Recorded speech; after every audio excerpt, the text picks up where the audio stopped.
இந்த இதமான காலை தென்றலில் உலாவி வரும் என்னுடைய அன்பு உள்ளங்கள் அனைவருக்கும் எனது இனிய காலை வணக்கம்.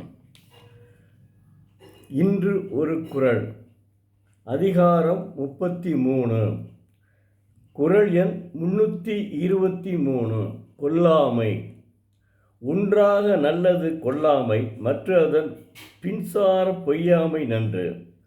தெய்வப்புலவர் திருவள்ளுவர் நூலோர் தொகுத்த அறங்களுள் தன்னோடு இணைப்பதின்றி தானாகவே நல்லது கொல்லாமை, அஃது ஒழிந்தால் பொய்யாமை அதன் பின்னே நிற்க நன்று என்கிறார். சுருக்கமாகவும் சொல்கிறேன். நற்செயல்களில் முதன்மையானது கொல்லாமை. அதற்கு அடுத்த பதியில் நிற்பது பொய் பேசாதிருத்தல். இந்த 2 வரியைத்தான் அப்படி சொல்லியிருக்காரு. எவ்வளோ அருமையாக, அதாவது 1.25 வரியில் அவ்வளோ அருமையாக சொல்லியிருக்காரு. கொல்லாமை முதல் சிறந்தது, அதுக்கடுத்து பொய் பேசாதிருத்தல், பொய்யாமை. கொல்லாமை 2வது, பொய்யாமை. அதனை அற்புதமாக சொல்லியிருக்கேன். இதெல்லாம் உண்மை தானே, இதெல்லாம் நாமெல்லாம் செய்ய வேண்டியது தான். கொல்லாமையும் இருக்கணும், பொய்யாமையும் இருக்கணும். அதுதான் திருவள்ளுவர் உணர்த்துகிறார். அடுத்து அதிகாரம் 58, கண்ணோட்டம். குறள் எண் 572. கண்ணோட்டத்து உள்ளது உலகியல் அத்திலா உண்மை நிலைக்கு புரை.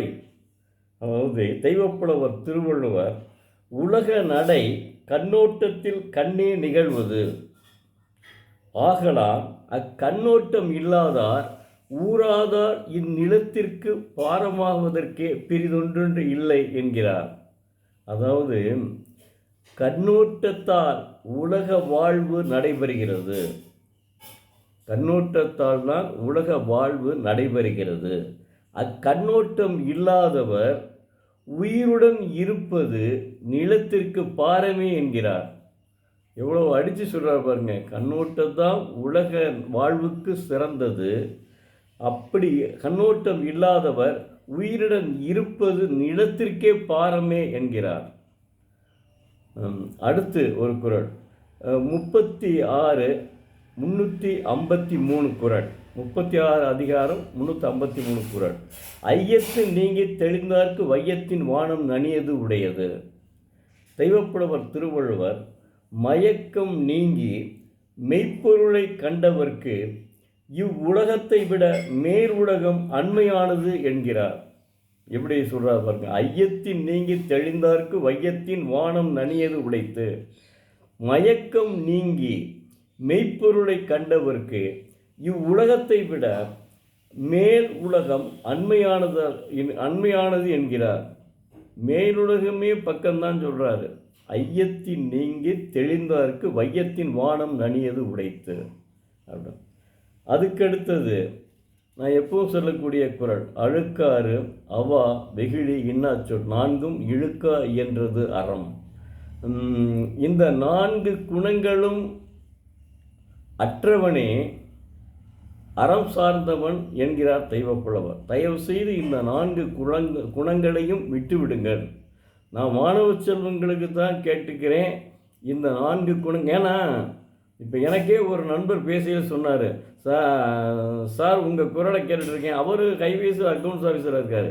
சார் உங்கள் குரலை நான் கேட்குறேன், அதே இதை என் பையன்கள்கிட்ட சொல்லிடுவேன் அப்படின்னு சொல்லி. அதனால் நான் பெற்றோர்கள் எப்படியும் தன்னுடைய மகன்களுக்கு அதை நல்ல பெற்றோர்களாக இருந்தால் நிச்சயமாக தன்னுடைய மகன்களுக்கு இதனை விளக்குவார்கள். இதனை இந்த குறளை போட்டாவது காண்பார்கள்.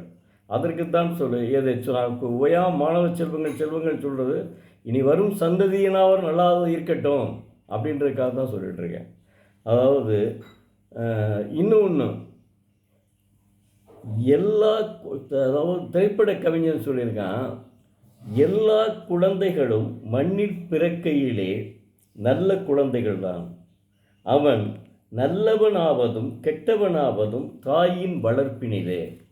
அதனால் பெற்றோர்கள் தன்னுடைய பிள்ளைகளை நன்றாக வளர்க்க வேண்டும். ஆரம்பத்தில் இருந்தே காலையில் 5 மணிக்கு, ஒரு 5 வயசு 5வது படிக்கிறான்னு வச்சுக்கிறோங்க, அன்னையிலிருந்தே அவனை விட்டுறணும். நீ 5 மணிக்கு எழுந்திரிச்சு படிச்சுட்டு அப்புறம் விளையாடு, மற்ற என்ன செய்ய. முதல்ல படிப்பில் முதல்ல காலையில் எந்திரிச்சோட புத்தகத்தை படிச்சிரு. எடுத்து உன்னுடைய என்ன ஆகணும் என்பதை நீ நினைத்து கொண்டு அதன்படி நட அப்படின்னு சொல்லி பெற்றோர்கள் திணிக்கக்கூடாது. அவர்கள் நல்ல அறிவுரையை சொல்லிகிட்டே வரணும். இப்போ ஒரு மாவட்ட ஆட்சித்தலைவர் பேசுகிறான்னு வைங்க, இவருக்கு பற்றிலாம் எவ்வளோ கூட்டம் வருது, பின்னாடி எத்தனை பேர் இருக்காங்க, இதுக்கு பேர் தாங்க மாவட்ட ஆட்சித்தலைவர். இதெல்லாம் நீ ஆகணும்ப்பா, அதுதான் நாங்கள் விரும்புகிறோம்.